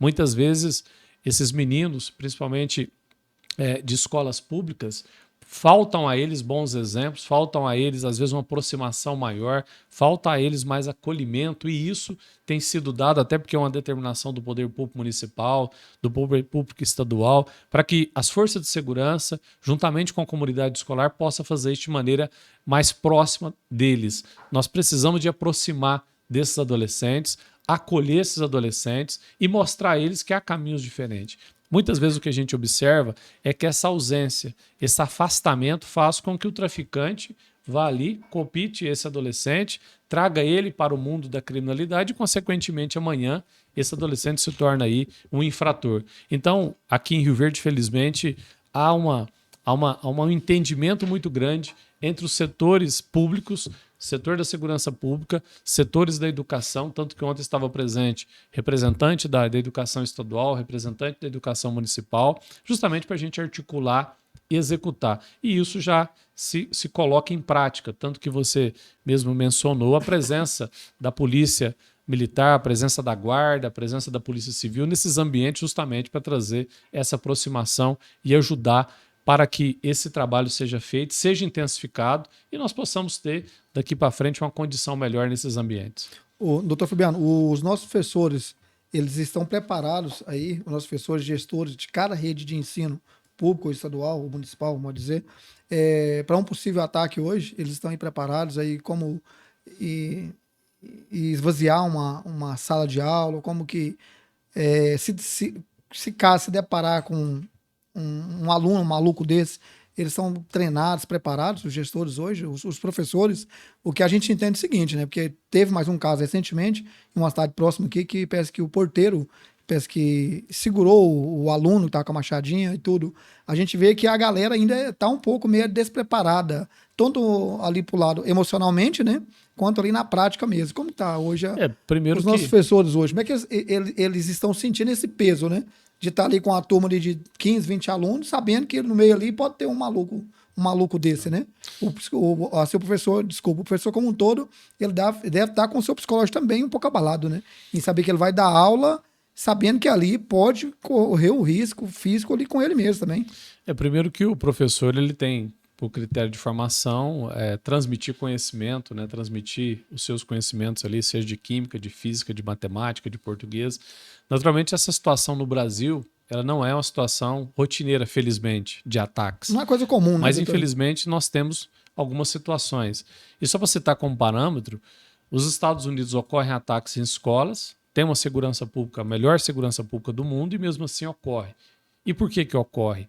Porque, naturalmente, muitas vezes quem faz não fala, ele planeja, e mesmo tendo um ambiente controlado lá nos Estados Unidos, esses ataques ocorrem. É claro que aqui no Brasil, trazendo para o nosso ambiente, nós temos menos estrutura nas escolas, nós temos menos estrutura da segurança pública, e isso nos preocupa. Nos preocupa até porque esses fatos que têm ocorrido ultimamente são casos pontuais, mas que começaram a ocorrer e que, naturalmente, nós temos que nos estruturar. Como você disse, nós temos que começar a pensar, começar a treinar servidores, não somente quando tiver o ataque, mas eu falo antes disso, David, para que a gente possa detectar a possibilidade de que isso pode acontecer. Nós tivemos situações, como por exemplo você citou na cidade aqui de Goiás, em que um porteiro, ele mesmo conseguiu segurar um adolescente que pretendia agredir outros adolescentes ali com arma branca, com machadinha, com a faca, e felizmente foi possível detê-lo. Ele chegou a lesionar os colegas de ensino, mas felizmente foi possível contê-lo. Nós precisamos já começar justamente a treinar pessoas daquele ambiente para que ele possa ter as reações. É como o Corpo de Bombeiros treina nos primeiros socorros, né? Nós precisamos já de começar a pensar que o Brasil pode estar passando pelo momento de atenção nesses ambientes escolares, e foi justamente isso que nós tratamos ontem na reunião. E os gestores nos perguntaram, né, o que nós podemos fazer? E, tecnicamente, foi esclarecido a eles medidas de prevenção, medidas que podem ser adotadas nas portas das escolas, ambiente interno, fluxo de pessoa dentro do ambiente escolar, justamente para evitar situações assim. Então, as polícias têm pensado isso, nós temos retransmitido isso às redes públicas estaduais e particulares de ensino, justamente fazendo com que os professores, fazendo com que os gestores ali dentro, os servidores administrativos possam já ter algumas noções de como agir, de como acionar as forças de segurança, evitando assim situações mais graves. Uma coisa, o doutor, que não se cala, é o que está gerando um ódio tão grande nesses adolescentes, né? O senhor, por ter uma bagagem como delegado imensa, já pegou diversos casos parecidos com esse que está acontecendo nas redes de escola. O que o senhor tem para passar aí para gente? O que está gerando essa revolta com essa meninada, esse ódio, igual o senhor falou, mencionou um caso recentemente agora, aqui próximo da gente, Santa Helena de Goiás. O que leva um jovem a fazer um tipo de ataque desse hoje, uma revolta dessa? O porquê de um ódio desse em querer tirar a vida de um colega que não tem nada a ver, que não sabe de nada, ele está ali simplesmente para estudar, para buscar conhecimento. Acho que, assim, eu acho que a revolta maior do pai, eu acho que não se cala, é entender, né? Porra, se nem dentro da própria escola o meu filho tem segurança, ele vai ter segurança aonde? É essa pergunta que o pai, o avô, o tio, a tia não se cala nesse. O único lugar que deveria ter a segurança e o aprendizado é as escolas, e está tendo uma barbaridade dessa, né? Que está vindo com uma certa frequência muito grande. Acabou que virou moda, né? Para essa meninada, né? E volto a dizer, igual o senhor mencionou, um jovem fez achando que só por brincadeira, mas virou uma repercussão muito grande. Passa um medo muito grande para o pai. Inibe certos alunos em ir para a escola. O que o senhor tem a dizer para a gente? E o que cria uma revolta dessa para um adolescente querer fazer o que ele está fazendo? Eu acredito que o que causa principalmente essa situação que nós estamos vivenciando é a maneira da criação dos filhos. Antigamente, o filho era criado longe do celular, tendo uma infância que deveria ter, uma infância de convivência ali com seus colegas de maneira sadia e, principalmente, com convívio com seus pais. Os pais sabiam o que os filhos faziam, os pais vigiavam, os pais acolhiam, os pais educavam efetivamente. Hoje a educação é como?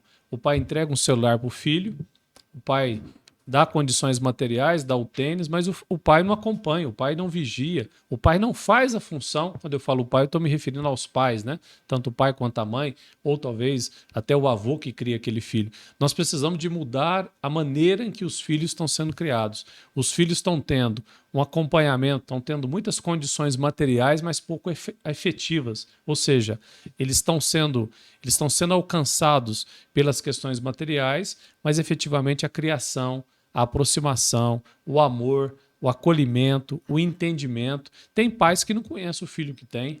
Tem pai que surpreende quando o filho é apreendido, que é levado para a delegacia, e ali ele vai dizer que, nossa, eu não sabia que o meu filho estava tendo esse comportamento na rede social, até porque ele não olhou o celular do filho, até porque ele não sabia quem que o filho convivia no meio virtual, no meio físico, a convivência dele fora de casa. Então eu acredito o que efetivamente tem causado esses problemas é a maneira em que os filhos estão sendo criados. Os filhos cada vez mais distantes dos pais, mais privados em seus quartos, longe da convivência, do olhar do pai e da mãe e, consequentemente, envolvidos em grupos, envolvidos em conversas virtuais, envolvido no mundo virtual, distante daquilo que deveria ser, que é o pai sentar com o filho à mesa no almoço, na janta, no café da manhã, saber com que o filho está andando, saber o que o filho está fazendo com o celular nas mãos. Eu acho que está faltando mais presença. Amor próprio, né, o doutor? Amor ao próximo, desculpa, né? Assim, amor ao filho, né? Sim. Eu acho que hoje você não vê um pai beijar um filho, você não vê o pai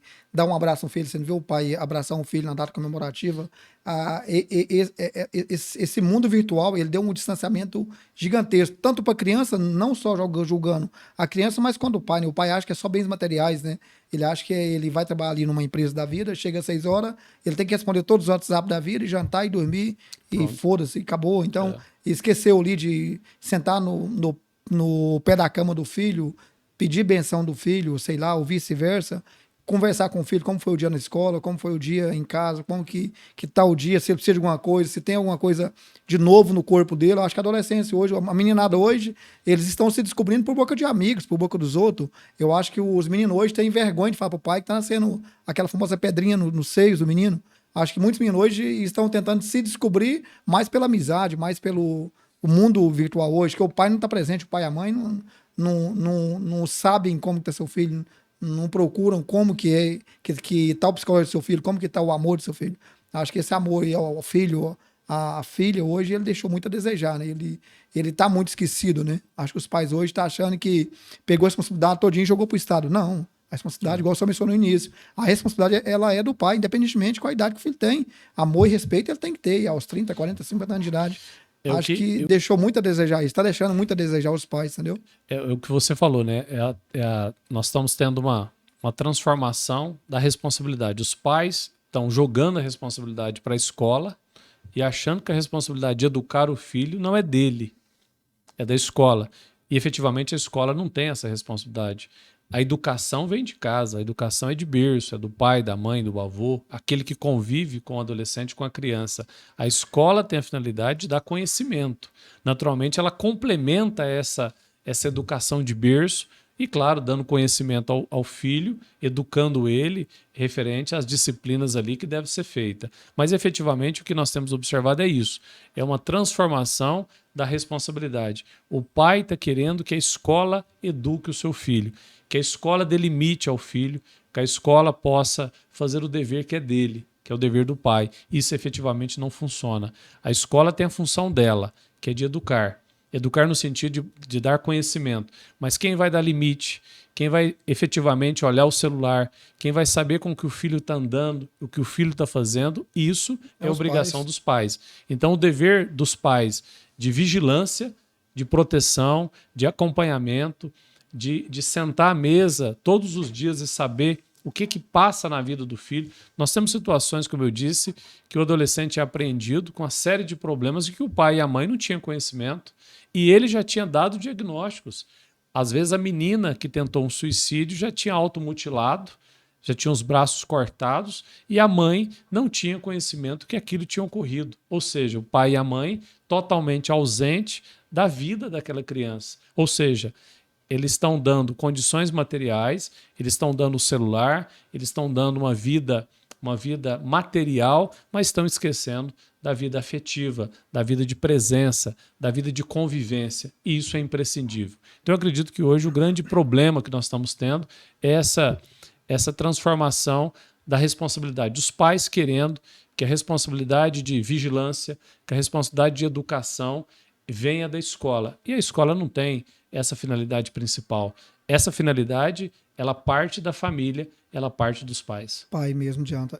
Doutor, e uma coisa também, recentemente eu recebi um relato de um dos alunos próximo à loja da gente, ele mencionou o seguinte, falou, meu pai é policial e sempre quando ele chega em casa, ele simplesmente deixa a arma em qualquer lugar visível. Qual que é a mensagem que o senhor deixa para esses policiais, são os pais hoje, que às vezes tem essa mania de deixar ali meio que jogado, né, ali sua ferramenta de trabalho do dia a dia, com o que a gente está passando, que a gente está vivenciando, né? Acaba sendo um risco muito grande, né? Vai saber o que se passa na cabeça desses adolescentes, por mais que o pai é policial, por mais que o pai está presente, por mais que o pai está ali puxando a orelha, dando feedback, mas a arma está ali próximo, o armamento ali, aquela ferramenta de trabalho, o seu equipamento de trabalho. O que o senhor... Primeiro que aquele que tem arma de fogo, seja policial, seja aquele que tem uma autorização de um registro de uma arma, até mesmo de um porte de uma arma de fogo, se eventualmente uma criança, um adolescente ou qualquer adulto que pega aquela arma e faça qualquer ato criminoso, ele tem responsabilidade. Então esse pai que deixa uma arma ao alcance de uma criança, essa criança vem a autoferir ou ferir um terceiro, esse pai tem responsabilidade grave. Então tem que ter muito cuidado. Eu costumo dizer que a arma de fogo ela deve estar na mão daquele que precisa, que tem conhecimento e que tem muito cuidado e cautela no manuseio de arma de fogo. Tanto que nós temos várias situações de acidente. É a mulher que pegou a arma de fogo por curiosidade e acabou fazendo um disparo involuntário. É o filho que pegou a arma para mostrar para o colega porque o pai deixou a arma ao alcance dele e veio a matar o coleguinha. Aqui em Rio Verde nós já tivemos várias situações assim. Ou é o filho que está passando por um problema psicológico de depressão e acaba pegando a arma e causando um suicídio nele, enfim, causando uma lesão corporal em terceiros. Então isso é muito preocupante e realmente a pessoa tem que ter todo o cuidado. Tanto que as políticas públicas relacionadas a acesso de armas estão sendo rediscutidas justamente com esse propósito. Arma na mão de quem precisa, que tenha condição psicológica, que tenha necessidade. Arma de fogo não é para que a pessoa possa ter simplesmente para falar que tem arma de fogo. Arma de fogo é um instrumento de defesa, é um instrumento para que você possa ter no seu ambiente, que realmente é um ambiente controlado e que tenha necessidade. Eu costumo dizer, por exemplo, a pessoa que está lá na zona rural, está numa fazenda, precisa ter uma arma de fogo? Efetivamente precisa. Para a polícia chegar lá, para dar proteção para ele, está um pouco distante. Tem dificuldade de chegar e, claro, ele precisa de ter uma arma de fogo. Mas ele tendo uma arma de fogo, primeiro, ele tem que ter capacidade para manuseio, ele tem que ter treinamento, ele tem que ter condição psicológica, porque se não tiver, naturalmente essa arma de fogo pode trazer consequências danosas. Ele irá fazer besteira, né, doutor? Resumindo, né? Ele vai fazer besteira com essa arma de fogo, né? Doutor, sobre o abuso de pais com bebês em Rio Verde, você acha que aumentou ou diminuiu? Uma coisa também que a galera fica toda aí meio que se auto-perguntando, porque teve um caso recentemente que o pai, ele abusou de uma filha que tinha problemas, né? E até engravidou a mesma. E a mãe só veio descobrir depois que a criança, a menina pensava em modo vegetativo, a mãe só veio descobrir depois que a menina apresentou barriga. O tanto que é maluco, né? O cenário que estamos vivendo, né? Parece até que é o fim do mundo, né? O fim dos tempos, né? O pai abusar de uma filha, de estado vegetativo, que não conversa, não anda, tá ali vivendo, né? Vamos dizer, escapando. Aqui em Rio Verde nós tivemos situações de pais praticando atos criminosos de abuso sexual contra seus próprios filhos e nós tivemos situações de padrastos também, né? E de maneira muito grave. Eu mesmo investiguei um caso em que um padrasto vinha torturando uma criança de 1 ano e 2 meses, ele chamava Davi. A mãe, ela mesmo vendo aquilo acontecer, nada fez, até porque ela tinha uma dependência psicológica também, até de agressões por parte desse padrasto, ao ponto em que um determinado dia, a mãe não estando em casa, ele deu um soco nessa criança, uma criança de 1 ano e 2 meses, e ela veio ele veio a falecer em razão dessa lesão. Eles simularam que a criança tinha caído, os bombeiros chegaram, verificaram que aquela situação estava estranha, acionou a polícia e, consequentemente, ele foi preso, recentemente, inclusive, até condenado a mais de 20 anos de reclusão. Ou seja, faltou a responsabilidade da mãe, até porque essa mãe sabia que haviam agressões contra essa criança e não denunciou, tanto que a mãe também foi presa por omissão. A legislação contempla isso. Se a mãe percebe que a filha está sendo violentada sexualmente, está sendo agredida Ou o e filho. nada faz, se omite, a legislação penal responsabiliza ela pelo resultado. Tanto que, neste caso, nós pedimos a prisão do agressor padrasto, mas também a mãe pela omissão dos atos dela enquanto mãe. Então essa responsabilidade ela tem que existir das pessoas que convivem com essa criança, até porque a maioria desses crimes são crimes que são praticados dentro de um ambiente interno de casa, que não tem testemunha, mas a criança dá sinais. Ela dá sinal na escola, ela dá sinal para a mãe, ela dá sinal para a tia, ela dá sinal para algumas pessoas próximas e essas pessoas têm que ter muita atenção. Porque a criança, às vezes, ela está sendo ameaçada para não contar, mas de uma maneira ou de outra ela acaba expressando. E essas pequenas expressões têm que ser analisadas e levadas à rede de proteção, conselho tutelar, delegacia da infância, justamente para que a investigação seja feita. Porque um pedófilo, aquele que pratica um ato sexual contra uma criança, ele tem um transtorno de personalidade. Consequentemente, se ele não for identificado a tempo e responsabilizado, ele continuará fazendo outras vítimas. Então, portanto, enquanto essa pessoa não for identificada, não for presa, não for responsabilizada, ele continua praticando esses atos. E isso a literatura da psicologia nos deixa muito claro. Ele tendo um transtorno de personalidade, ele não tem cura, ele pode ter tratamento. E do meu ponto de vista, essa pessoa, naturalmente, nos primeiros atos que demonstram que ele tem uma psicopatia sexual por crianças, ele tem que ser encontrado, ele tem que ser identificado, ele tem que ser preso, ele tem que ser tirado do convívio social. Nesses casos, o senhor acredita que, na maioria dos casos, a mãe, ela sabe do que realmente acontece dentro de casa? Então, nesses casos, de 100%, 80% a mãe, ela sabe e ela evidencia, mas fica com medo de relatar Não somente devido a à mãe, dependência, né? não somente a mãe, mas principalmente a mãe, porque a mãe tem mais contato, a filha, né? Então, portanto, aquele que tem mais aproximação com a criança, nós temos situações, às vezes, que a criança vai passar um final de semana na casa da tia, na casa da avó, na casa de algum familiar. Esse familiar que tem contato, ele tem que estar muito atento. Nós já tivemos situações em que uma menina, em razão de ter ficado um dia na casa da avó, a avó percebeu comportamento estranho dessa criança, levou ela até um médico e constatou que ela estava sendo abusada.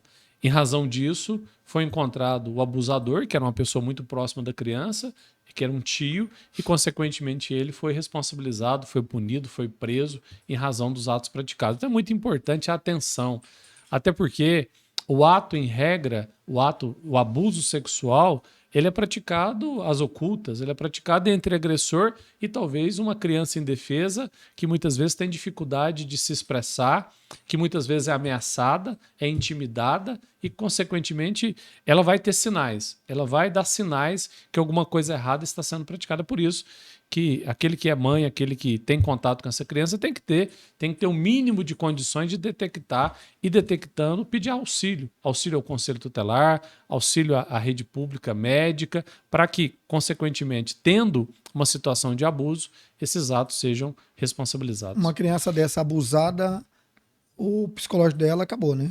Não há dúvida. Assim, Nós temos situações de crianças que, quando chegam na delegacia, nós temos ali o psicólogo, né, que cuida disso aí, justamente para não trazer mais problemas psicológicos para ela. Essa criança tem que ser acompanhada dali para frente de maneira muito próxima, até porque ela foi abusada não somente fisicamente, mas há um abuso psicológico contra ela. Ela se sente culpada muitas das vezes em razão de uma coisa que efetivamente ela não deu causa, ela é vítima da situação.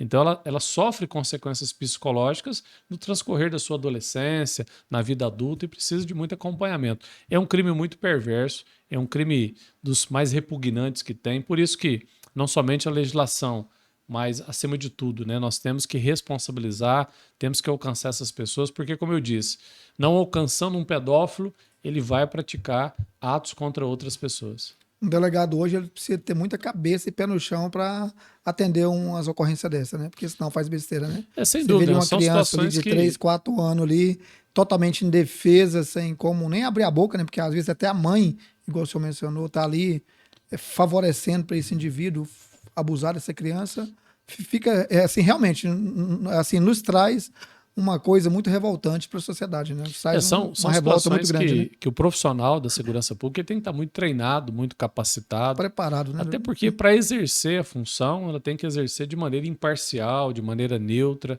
né, de maneira a realmente fazer o trabalho como deve ser feito, responsabilizando quem deve ser responsabilizado, de maneira coerente. Até porque nós defrontamos com situações muito difíceis, né? Então, o profissional de segurança pública, eu falo sempre, né, que quando ele passa para a academia, quando ele passa pelos treinamentos, ele tem que ter uma série de capacitação para exercer bem a sua função e, claro, saber lidar com essas situações Mas extremas. no fundo, Não é, bate aquele frio ali, não não é adianta, né? fácil. Eu já convivi com muitas situações extremas. Eu já tive um acidente em que tinham ali 8 crianças mortas no acidente de trânsito. Eu já convivi com assassinatos de criança, de mulheres, de pessoas indefesas, de famílias que ficam muito angustiadas. Mas, naturalmente, isso tem que ser tratado pelo profissional de segurança com muito zelo, com muito cuidado. Não pode se levar pelo lado emocional, porque se você deixa se levar pelo lado emocional, você deixa de ser um profissional para exercer aquilo que deveria. Ou seja, tem que fazer o trabalho com qualidade, com eficiência, mas acima de tudo também ter controle emocional nessas situações extremas. É igual o médico, né, que recebe ali uma pessoa que acabou de se envolver num acidente, que chega com uma série de sequelas, série de traumas, e ele tem que enfrentar aquela situação e fazer o melhor do seu trabalho, igual nós. Nós chegamos a conviver com vítimas de situação que nos deixa muito perplexos pela barbaridade, pela crueldade humana, mas, acima de tudo, esse profissional tem que ter muita consciência, tem que ter muito treinamento para lidar com a situação e saber fazer o trabalho da melhor maneira possível. Perfeito. Doutor, o senhor é cristão, evangélico, sim, Eu sou de família católica, católica. né? Enfim, eu fui criado, né? A minha mãe sempre, meu pai, muito envolvido na igreja católica, mas frequento outras religiões. Eu costumo dizer que a palavra de Deus, a Bíblia, ela não é somente para o evangélico, para o católico, para o protestante, enfim, é para todos nós. Eu acho que a nossa maior religião é acreditar em Deus, é fazer o bem ao próximo, é fazer com que a convivência seja a melhor possível. Eu acho que a religião é única. Nós, naturalmente, temos alguns ensinamentos diferentes um do outro, né, em razão de algumas religiões, de Sem alguns dúvida, dogmas, de sim. algumas crenças, né? Mas, acima de tudo, Deus é único, né? Então, eu convivo tanto na igreja católica quanto na igreja evangélica, onde que tem boa palavra, que tem pessoas instruídas para levar a palavra de Deus. Eu acho que nós temos ali, tá ali para ter ensinamentos, para ter informações, para fazer com que essas informações sejam praticadas no nosso dia a dia, que é fundamental.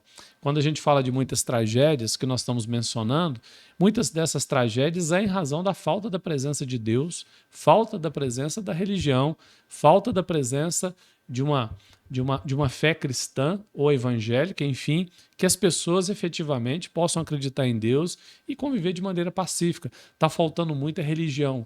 Mas não seja católica, não seja evangélica, está faltando qualquer religião, está faltando a palavra de Deus a essas pessoas. Sabendo que o senhor acredita em Deus, né? Por já falar que é de família católica e tudo, o que o senhor se espera da nossa sociedade aí? É a falta de Deus? É a falta de conhecimento bíblico? O que o senhor Eu acho que tem a nos dizer? o primeiro que a gente observa é a falta de solidariedade, né? O ser humano, muitas vezes, ele não é solidário, ele não olha pelo próximo. Quando nós falamos aqui de crianças, às vezes, que passaram a praticar atos infracionais, às vezes foi falta de um acolhimento daquela pessoa próxima que poderia fazer o bem para essa criança. Eu acho que o ser humano precisa ser mais solidário, o ser humano precisa de ter um tempo maior de convivência com outro ser humano, de maneira a levar um pouco mais de acolhimento. O ser humano está muito distante daquela convivência mais pacífica, harmoniosa. Nós estamos esquecendo um pouco da família, ou seja, o ambiente familiar, né? A convivência familiar, isso é muito importante. Mas, enfim, eu acredito que, tendo a presença de Deus dentro de casa, que as pessoas possam entender que é necessário ter sua fé, as suas crenças, que tenha uma aproximação maior com as igrejas, para que a gente possa ser mais solidário, convivência mais pacífica, não fazer o mal ao próximo, Meu pai sempre dizia, né? Se você não pode fazer o bem, jamais faça o mal. O bem é uma obrigação fazê-lo, mas o mal é uma proibição. Até porque a nossa vida é uma consequência.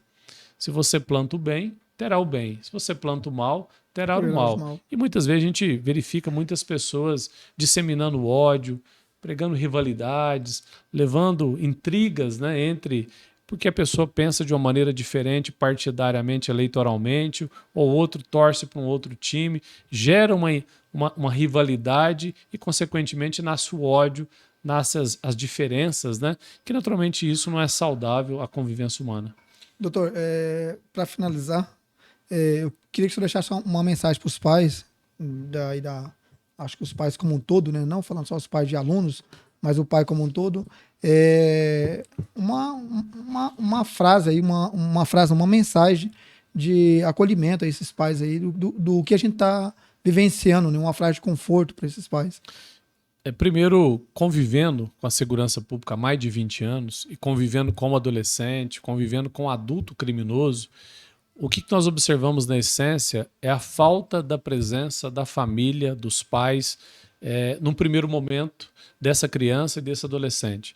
Eu observo de maneira muito clara que os pais afastam do seu dever, daquele dever de vigilância, de cuidado, de saber o que o filho está fazendo com o celular nas mãos, o que ele está fazendo dentro do quarto privado, que o pai muitas vezes não entra para saber com quem que ele está conversando na internet, o que ele está fazendo, e efetivamente, quando descobre, está o filho envolvido talvez num ato infracional, está o filho envolvido num grupo criminoso e, consequentemente, tendo consequências em razão dessa ausência do pai. É muito importante nesse momento que o pai possa exercer a função que é dele. O pai, a mãe, aquele que tem a obrigação de proteção, de cuidar, de vigilância, ele tem que aproximar do filho, ele tem que não somente dar as questões materiais, dar o tênis, dar o celular, mas também, de maneira efetiva, exercendo a função de pai. E, acima de tudo, né, sentando com o filho, convivendo com o filho, sabendo o que o filho está passando, dando assistência ao filho. O pai é o primeiro psicólogo, a mãe é a primeira psicóloga. É a mãe, é o pai que vai identificar os primeiros atos, os primeiros problemas. Se o filho está tendo um problema de rejeição no grupo que ele está convivendo na escola, com quem que ele está conversando nas redes sociais, essa é a função principal dos pais. Eu acredito que se os pais exercerem aquilo que é obrigação deles, naturalmente nós vamos ter menos problema relacionado a adolescentes envolvendo na vida criminosa, envolvendo com dependência química e sucessivamente. Então o recado que eu deixo é que o pai possa exercer a função dele, a função de proteção, a função de vigilância, a função de saber a convivência do filho, de acolher o filho, de ter mais tempo para o filho. Nós estamos faltando com a nossa família, nós estamos faltando efetivamente com o nosso filho, no sentido de que possamos aproximar mais dele, entendê-lo e, consequentemente, ajudá-lo. Eu acho que efetivamente é isso que está faltando. E, claro, o setor público tenta fazer o seu trabalho, as escolas estão naturalmente se estruturando para fazer o seu trabalho, mas nós precisamos muito da presença da família, dos pais ali dentro da sua casa. Perfeito. Doutor Danilo, referente ao Não Já Tenho, esse podcast, a gente está aí mais ou menos há 5, 6 meses já com esse trabalho. O que o senhor tem a nos dizer a esse trabalho voluntário que a gente trouxe, né? Um podcast totalmente voluntário para a sociedade. O que o senhor tem a nos dizer sobre esse trabalho? Você acha de importância para a sociedade ou não? Primeiro eu queria cumprimentá-los e parabenizá-los. É isso que nós precisamos, né? De que essas informações sejam levadas, porque a experiência que nós temos da vida da segurança pública, de delegado há mais de 20 anos, transmitindo à comunidade, nós temos vocês como elo de comunicação. Nós precisamos de levar essas informações. E isso vocês estão procurando fazer e eu só tenho a cumprimentá-los e agradecê-los por isso, por dar oportunidade não só para que eu possa estar aqui, mas tantos outros colegas que já tiveram, tantos outros que virão, justamente para levar essas experiências, levar algumas situações que nós vivenciamos, que é aquele pai, aquela mãe, aquele avô que está nos ouvindo, que está nos vendo, que está acompanhando isso que nós estamos conversando aqui, possa de uma maneira ou de outra começar a refletir. Será que eu estou fazendo? Será que eu estou cumprindo a minha função? Será que a minha função está sendo cumprida da maneira que deveria? Será que esse filho meu que está ali no quarto, que faz mais várias horas que eu sei que ele está no computador, que ele está no celular, será que eu não preciso de saber com quem que ele está conversando, o que que ele está convivendo, com quem que ele está? Porque muitas vezes o pai acredita que o filho estando em casa com o celular nas mãos, ele está seguro. E muitas vezes não está. Nós temos várias situações de meninas que são estupradas virtualmente, porque se envolveram em redes sociais, passaram a ser chantageadas e estupradas dentro de casa, na presença ali da família, por falta do acompanhamento dos pais que ali estão. Então, portanto, eu só tenho a cumprimentá-los, agradecê-los pela maneira voluntária de levar informações. Fico muito feliz pelo convite de vir aqui a falar com vocês, a levar um pouquinho da experiência que a gente tem. E eu só tenho mesmo a agradecer a oportunidade. Obrigado, doutor. A gente agradece, viu? Vamos ter outros momentos ainda de ter a vossa pessoa aqui para a gente trazer mais informação, mais dúvidas para a sociedade, tirar mais dúvidas da sociedade. E vamos que vamos, viu? Obrigado mais uma vez por ter tirado esse tempinho aqui com a gente. Eu que agradeço. Agradeço muito em nome de todos os colegas da Segurança Pública de Rio Verde a oportunidade de vir aqui para a gente conversar e outras vezes mais. Estamos sempre à disposição. E mais uma vez, cumprimentar vocês por essa iniciativa, por isso que vocês estão fazendo em benefício da comunidade aqui de Rio Verde. Perfeito, obrigado, viu? Pessoal, esse foi mais um episódio do Não Já Tenho. Não deixe de se inscrever e deixe seu like, viu? Obrigado, fui!